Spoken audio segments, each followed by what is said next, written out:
Nothing strange ever happened when other people were around. That was the first rule, the first thing I came to understand. Before we begin, if you enjoy slow, uncomfortable horror stories, the kind that creep under your skin and stay there long after the screen goes dark, subscribe now. Because this story isn't about jump scares or monsters. It's about the slow, dreadful realization that loneliness isn't just a feeling. It's an invitation.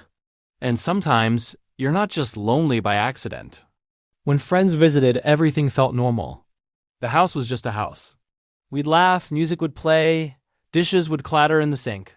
There were no strange sounds from the attic, no fleeting shadows in the hallway, no inexplicable cold spots by the window.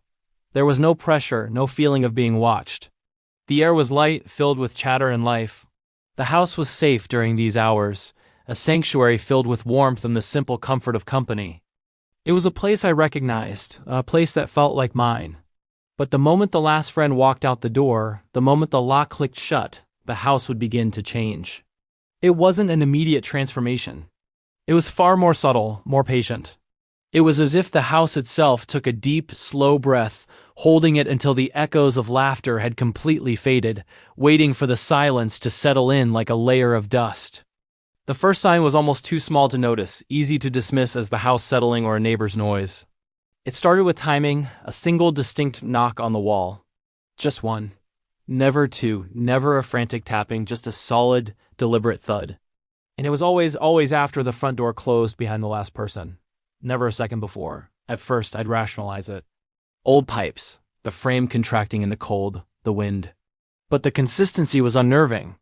It was like a signal, a punctuation mark at the end of every social gathering. The sound that said, "Good, they're gone."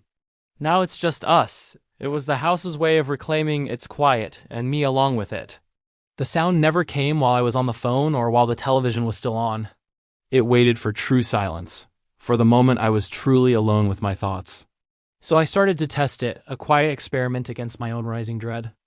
I'd keep friends on video calls long after they would have normally hung up, letting their voices fill the empty rooms. I'd leave the TV on a loud, obnoxious game show, pretending someone else was still in the living room. I'd even talk to myself, narrating my actions as I cleaned up, trying to fool the silence. And for as long as I kept up the charade, nothing happened. The house remained dormant, obedient. But the moment the call ended, the instant my thumb pressed the power button on the remote and the room plunged into quiet, the sound would return. That single, patient knock. It wasn't reacting to the silence, it was waiting for it. It was intelligent. It knew the difference between the noise of a machine and the presence of a person.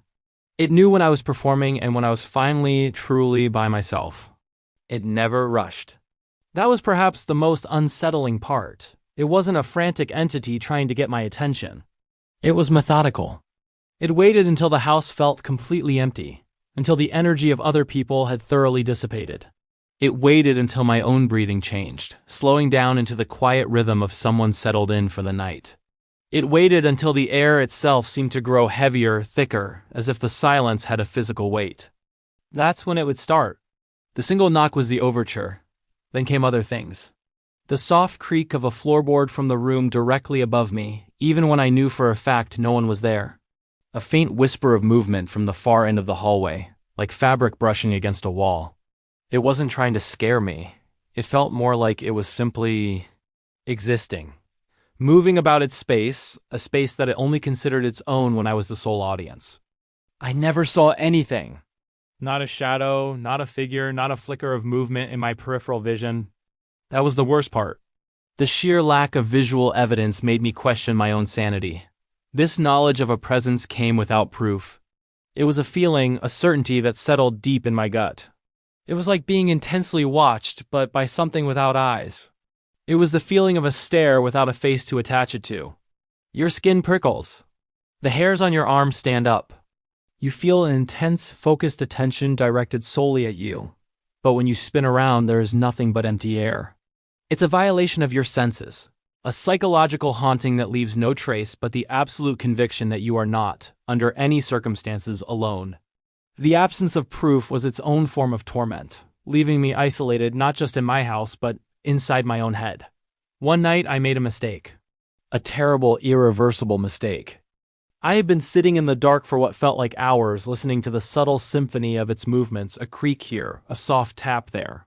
The fear had curdled into a strange sort of frustration. I was tired of being a passive listener. So I whispered it out loud, my voice cutting through the heavy silence like a knife. I know you're there. For a moment there was absolute, total silence. A stillness so profound it was more terrifying than any sound it had ever made. The house held its breath, and then the sound changed. It wasn't the familiar knock on a distant wall or the creak from the floor above. This time it was closer. A soft scraping sound. From right behind my chair it had acknowledged me. And it was moving nearer. I began to understand why it needed me alone. Some things don't want witnesses. They aren't performing for a crowd, they want certainty. They want your undivided attention. They want you fully present, fully aware, and most importantly, fully unprotected.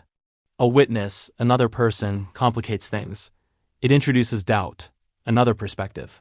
It breaks the intimate, suffocating connection it's trying to build. When you are alone, you are vulnerable in a way that is total. Your fear is pure, undiluted by the reassuring presence of another human being. It doesn't want to be a story you tell your friends. It wants to be an experience that is yours and yours alone. It feeds on that isolation. It thrives in the space where your fear has nowhere else to go. Now, I don't leave the house empty anymore, not really. I don't turn off all the lights when I go to bed. I leave a podcast playing on low all night. I don't sit in complete silence ever. I've learned to fill the empty spaces with noise, with artificial life. Because I know, with a chilling certainty, that the moment I truly feel alone, the moment the house falls into that deep, listening quiet, something else feels invited. It's not a ghost that haunts a location. It's a presence that haunts my solitude. It's always there, just beyond the reach of the noise, waiting patiently for me to let my guard down, waiting for the silence to call it back in. Some things don't chase you. They don't need to. They just wait. They wait until no one else is watching, until you're the only one left to see, or in my case, to hear. If this story unsettled you, if it made the quiet room you're in feel a little less empty like the video, and for more stories that explore what lurks in the silence, subscribe to When Lights Out. Thank you for listening.